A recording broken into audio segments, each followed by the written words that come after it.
The following 4 examples aren't rules or laws that apply to everyone, but if they do work for others, I'll be even more inspired because it's my intention to be in a space where I'm able to give to others all that I know. I also offer these ideas with a constant reminder that when one listens to Spirit, all things are possible. And even though I'm offering them in a numbered sequence, they certainly don't conform to any linear arrangement. 1. Alignment of feelings. When I feel good, or God, I'm aligned with Spirit. As I tell my children, we must rely on how we feel to determine our state of health, rather than seeking our answers in a medical printout full of numbers. Feeling energized, content, excited, and happy are better indicators of our health and well-being than having our bodily functions assessed by a distant laboratory.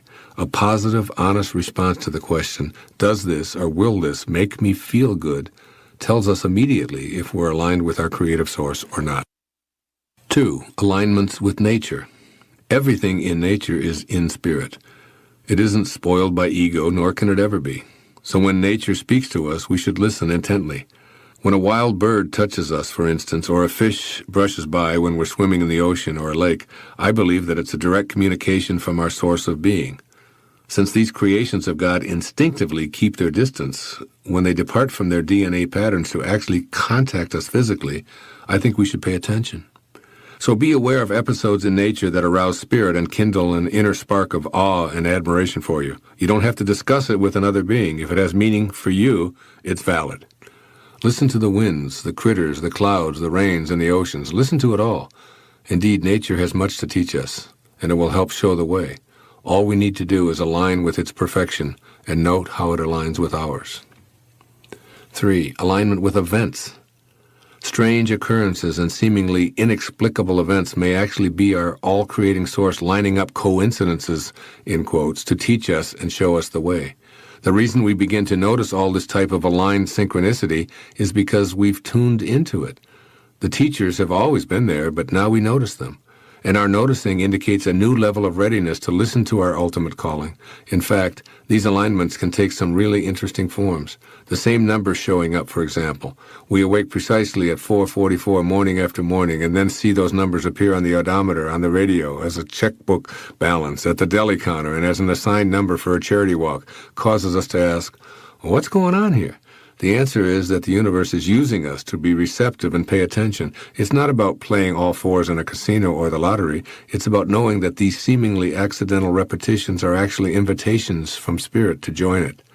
When a book literally falls into our lap or is sent to us by several different people, or even when we keep seeing the title and having it referred to us by others over and over, we need to notice, stop our resistance, and surrender. When we end up reading the contents and applying what it offers, we're aligning ourselves and becoming a vibrational match to the same source that's sending us these signals. And 4, alignments with people. When people line up with our thoughts and mysteriously connect their physical presence with our private inner meanderings, we should take note. We must tell ourselves, Spirit is aligning my thoughts with events that are happening. I'll stay alert to what I'm being offered here because there may be a reason. That's all. Just be cognizant of what might be happening, and by being open to what may be baffling and perhaps indecipherable, we're likely to discover that we're being guided to learn. A few weeks ago, I was reading through a book I'd written 16 years ago. In it, I mentioned a friend, Erlene Rintz, whom I'd attended school with from 4th grade through high school. I put the book down and went jogging, yet Erlene was still on my mind. I thought, I'm going to call her the next time I'm in Detroit. After all, we're both having our 65th birthdays this year. That very evening, I was scheduled to receive the Martin Luther King Mahatma Gandhi Peace Award from the Unity Church of Maui, which would be attended by approximately 1,000 people. As I completed my speech and walked to the lobby to sign autographs, I saw the little girl who sat next to me in grade school and who was my first love and who occupied my thoughts throughout my school years. Believe it or not, as I was thinking of her more than a half-century later, Erlene was thousands of miles from home and hugging me in the lobby of a theater in Lahaina, Maui. It turns out that she was visiting Maui, had seen the award announcement in the newspaper, and had come to the auditorium to surprise me. It was one of those synchronistic alignments of spirit at work. Somehow, at an unconscious level, I was already reconnecting to Erlene without being aware that she was even in the area. Noticing the same folks showing up in different settings, running into people we haven't seen in a while after we've just heard their names mentioned, and repeatedly seeing an individual's name in magazines, on television, or in a local bookstore are all synchronistic alignments. Spirit is lining up these sequential happenings for a reason. We just need to be open to learning the reason, and it most likely will be revealed. Perhaps it will be a dream or a sudden instant of eureka, or maybe it will become clearer when simply allowed. No matter how the message comes, we'll look back on it with a renewed insight and the benefit of no longer being closed-minded about such possibilities. What I know for certain within my very core is that there's no separation between us and all that we encounter in the universe. I wake up every night around 3 o'clock in the morning. And there was a great poet, his name was Rumi, many, many years ago. He said, the morning breeze has secrets to tell you. Do not go back to sleep. Do not go back to sleep. Do not go back to sleep.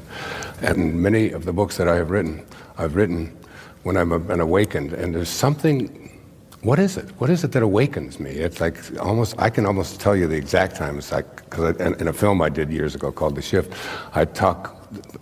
they show a clock, it's 3:13 a.m., almost to the second. Every single night there's something. Is that angels? Is that divine source? Is that someone saying, this is your purpose, this is the time, there's no distractions? The thing we most want to say is that we're with you saying that all the time. Mm-hmm. So what's interesting to us is that that's the time that you decide to listen. Right. But there's nobody else around to distract me. And that's the important conversation to have. So what is it about that time? What is it that's happening there that makes you more resonant, that makes you more receptive? And it is that the momentum of your thought has stopped.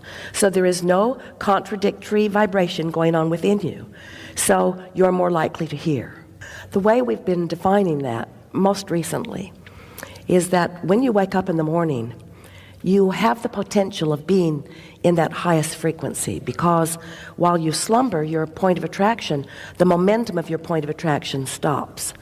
So when you first wake up, before you begin thinking thoughts of what went wrong yesterday or what you have to do today, you're in your greatest potential of that pure positive energy.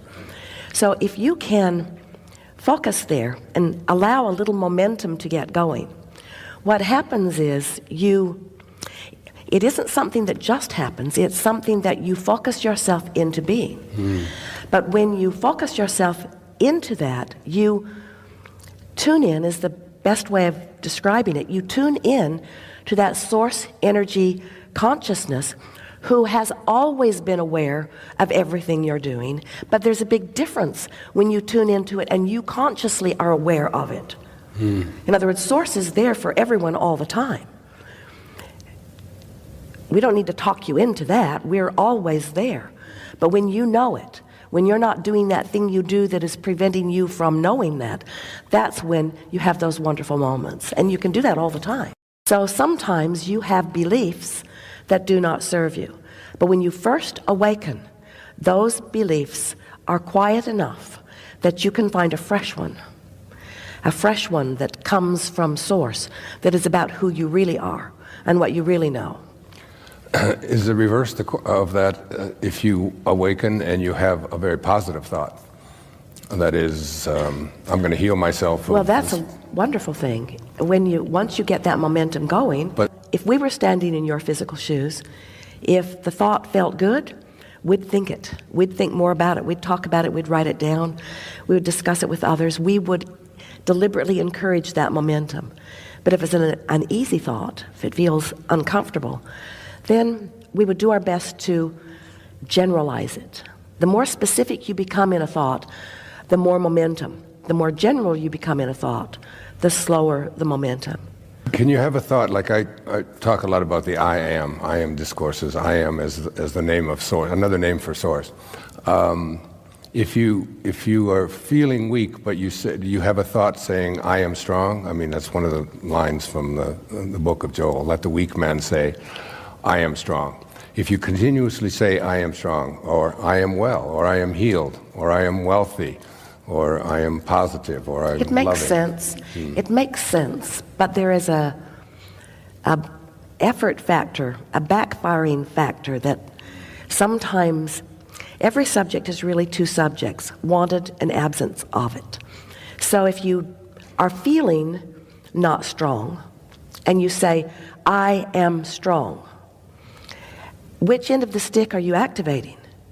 And what we've noticed is the more effort you are applying, usually you're trying to overcome what you've really got going on vibrationally with words. And instead of it working the way you want it to, it works in reverse, because when you're trying really hard, it's an indicator that you're trying to use your words and your actions and your affirmations to compensate for vibration that you didn't get started off on the right foot. We think affirmations are wonderful, but we would make sure that we are feeling really good when we affirm, because the universe doesn't hear what you say. The universe hears what you mean.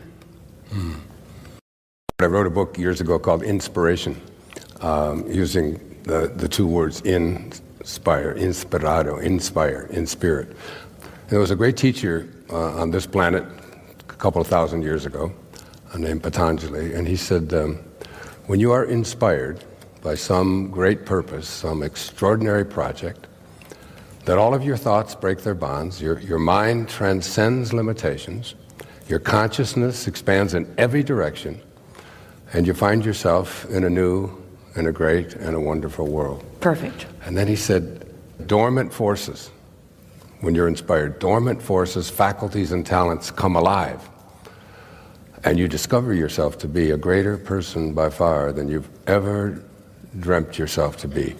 It's almost as if you discover yourself to be God or Source or the Tao or Divine Mind or whatever name we place on this source energy that you speak of and speak to us from.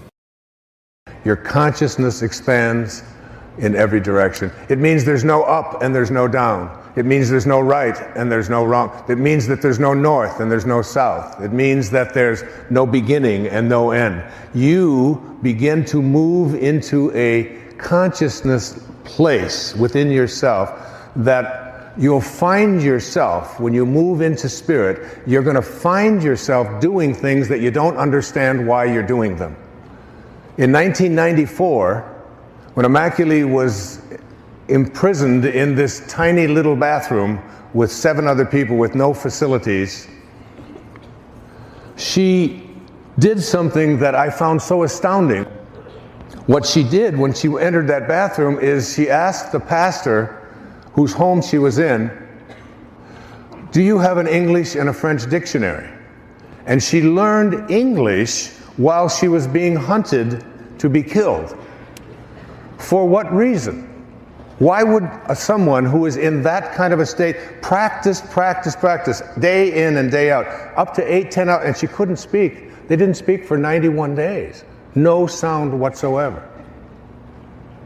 So, 5 years later, she is a survivor. She represents less than 0.5% of the Tutsi women of Rwanda who survived. All the rest were killed. She went into a place within herself and taught herself a language that she was going to need 5 years from now. That's what I mean by your consciousness expands in every direction. And then 5 years later, in 1999 or 2000, she had when she was here in America on an asylum visa, married, living out on Long Island, has 2 children, is assimilated into our culture, is a great spokesperson for transcending hatred on the planet. She woke every day, 3 o'clock in the morning, before she went to work at the UN, and wrote every little detail of what happened in those 91 days.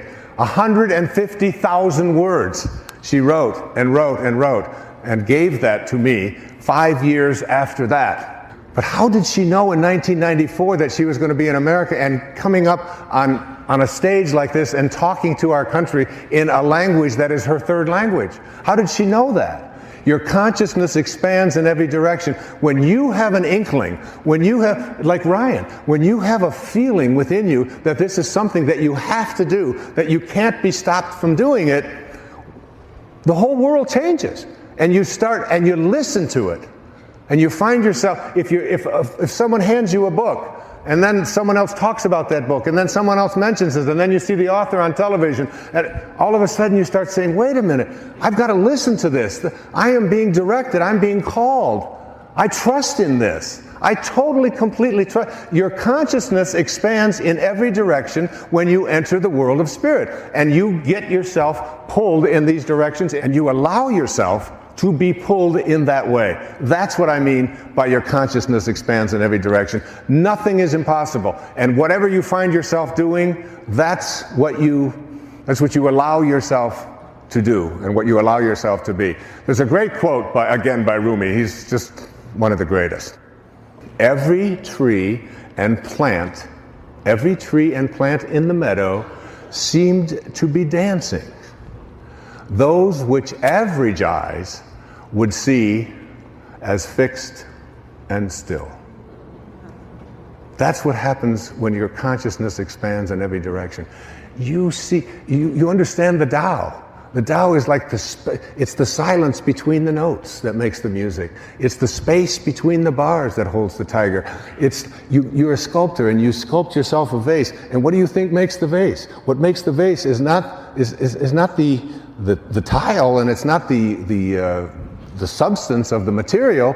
It's the inner space within there that is surrounding it. Without that inner space within, there can be no vase. And without that inner space within you, there's no you. You're not skin and bone and all that. You are. That encapsulates an inner silence, an inner place that is totally and completely yours, uniquely yours.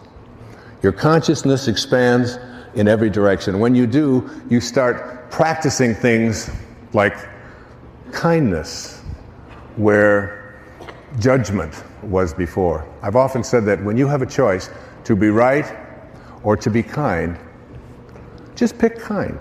Why? Because it's more closely aligned with your spirit. You begin to exude something called love. You feel it for everyone. Believe it or not, at the end of Immaculate's book, she goes to the prison where the people who were her killers, one was her mathematics teacher. And what happens is that you begin to embrace a kind of love even for the people who would do such harm to you. And I'm telling you, that's what saved her. You'll see that when you read it. That's what saved her. The ability to go to that place within, that place of forgiveness. As Mark Twain said, forgiveness is the fragrance that the violet sheds on the heel that has crushed it. Powerful thinking. You become an instrument of truth. You become someone who listens. You become someone who is God realized. Rumi said, this ancient Persian poet, brilliant, beautiful poet, he said, sell your cleverness and purchase bewilderment. It feels like bewilderment. It feels like awe.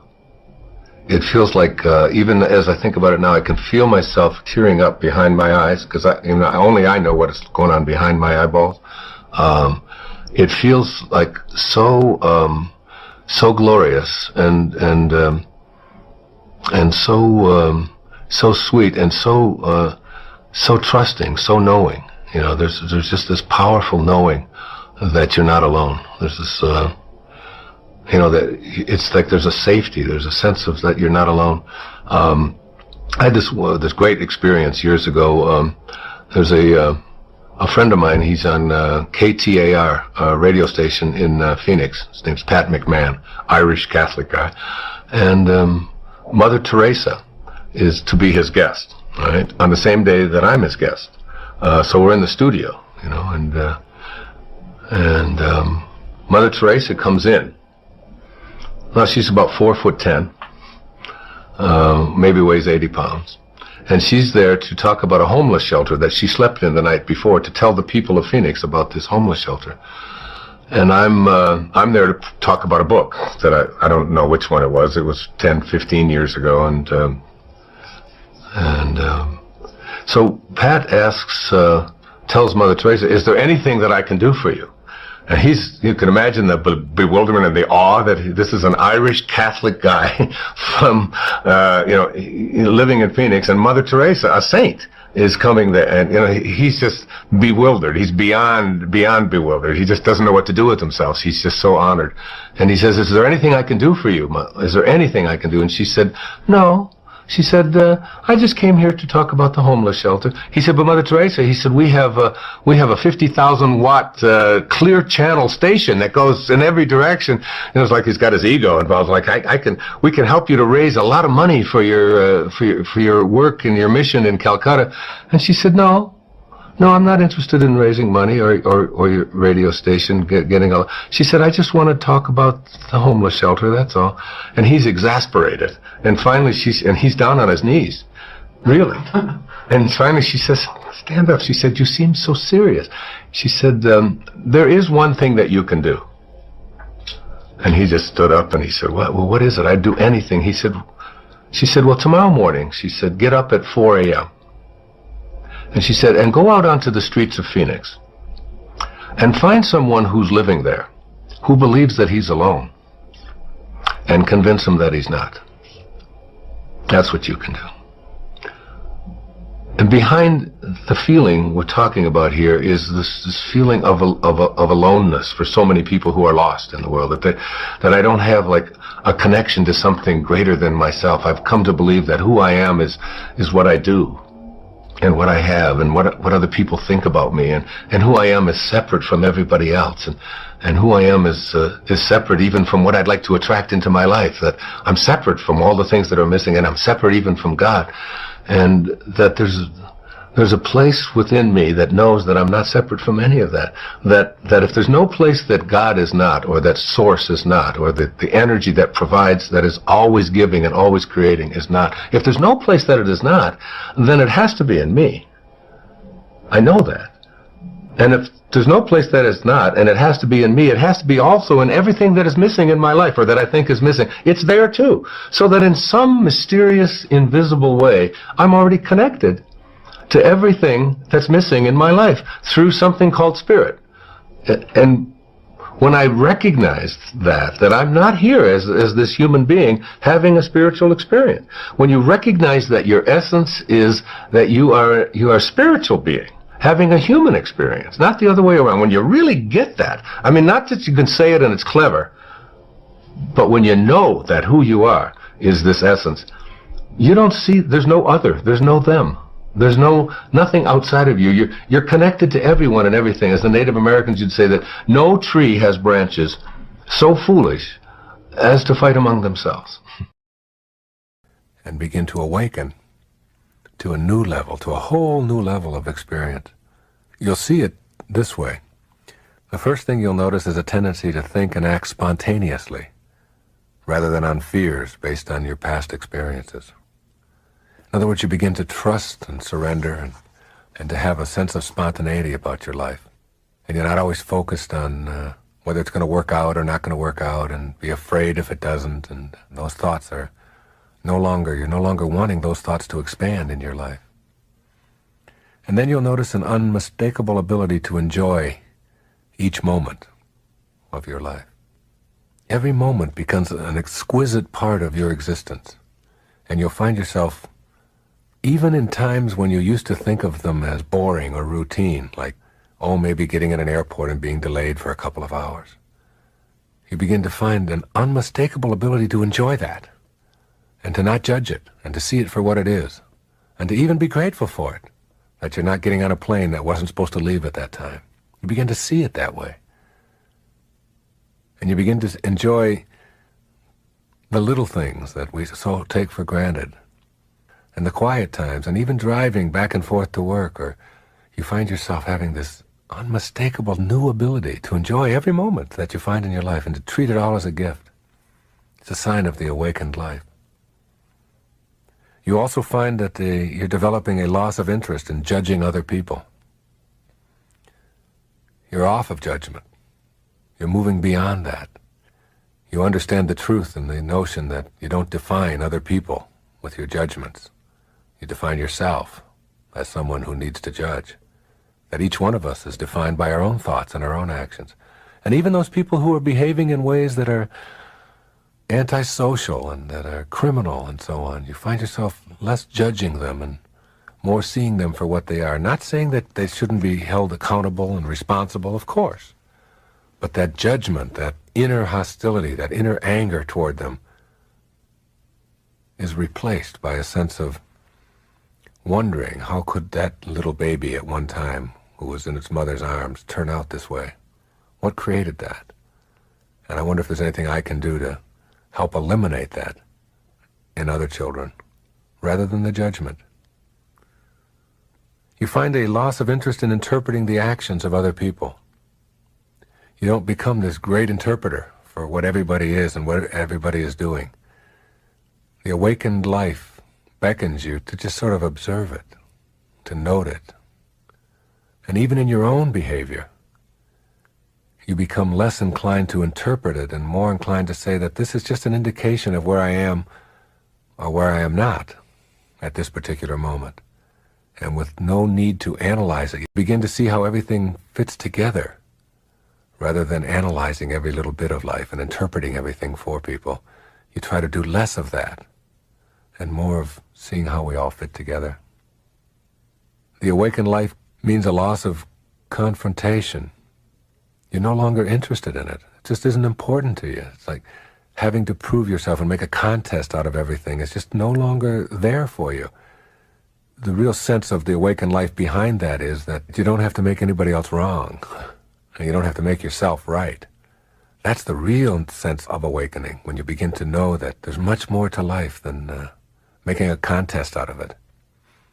I noticed that when my little boy, who's 2 years old, goes out to play, any place, the only reason that he does it is for fun. I mean, he doesn't try to win, he doesn't try to beat anybody, he doesn't try to confront anybody. He just goes out to play. And we lose that in the name of confrontation and conflict. You begin to develop that sense that inside every one of us is a little 2-year-old who wants to come out and play and doesn't have to win and doesn't have to beat anybody and doesn't have to be in conflict or confrontation. That little child inside of you begins to surface when you start awakening. You lose the ability to worry. I didn't say you lose worry, you lose the ability to worry. It's no longer part of you. You begin to understand the absurdity of worry. You begin to see that it makes no sense to worry about the things that you have no control over. Because if you have no control over them, it makes no sense to worry about them. And then it makes no sense to worry about the things that you do have control over. Because if you got control over them, it makes no sense to worry about them. And there goes everything that you ever worried about. You either have control or you don't. And if you don't, you move on. And if you do, you take control. As you awaken, you lose that ability to just worry about things and instead accept them. You'll notice frequent, overwhelming episodes of appreciation, as she puts it. Frequent, overwhelming episodes of appreciation. Appreciating everything, being thankful. It's one of the great ways to become awakened in your life. Is to be thankful for everything and to give thanks for it. Appreciate getting on a plane and having it take off and having it land and having a seat and having someone to serve you a drink and being able to wear clothes and everything about your life. And as you become more aware of how much you have and how much you have to be grateful for, you become less focused on scarcity and what you don't have, because your mind is focused on what you do have. And when your mind is focused on what you do have expands. You begin to develop contented feelings of connectedness with others and with nature. You begin to see that every human being that you meet any place on the planet shares being human with you and what it feels like to be human. You begin to see that there's a oneness to it all, that there's a universal mind, that you're a part of it. And you know that each one of us is connected and that on a round planet we can't choose up sides. That you begin to know that, then you treat the people that you come into contact with the same sense of reverence that you have for yourself, because you are, in fact, that person. It's why Jesus said on the cross when the spear was thrown into him, "Forgive him, Father, for he knows not what he does." The reason he knows not what he does, he doesn't know that he's throwing a spear into himself. Because every time you hurt another human being, you hurt the generic human being. You hurt all of us. And every time you send out love, you create a sense of harmony in that being. You begin to have what she called frequent attacks of smiling. You become more joyous, more merry, more contented as you awaken and get beyond all of this need to accumulate and perform and achieve, which is all wonderful. But when you go beyond it, you begin to develop an increased susceptibility to the love extended by others, as well as the uncontrollable urge to extend it to others. Love becomes what you are, and you can't give away what you don't have, and you can only give away what you do have. And if what you have is love, then that's what you find yourself giving away. Those are the symptoms, the signs of awakening.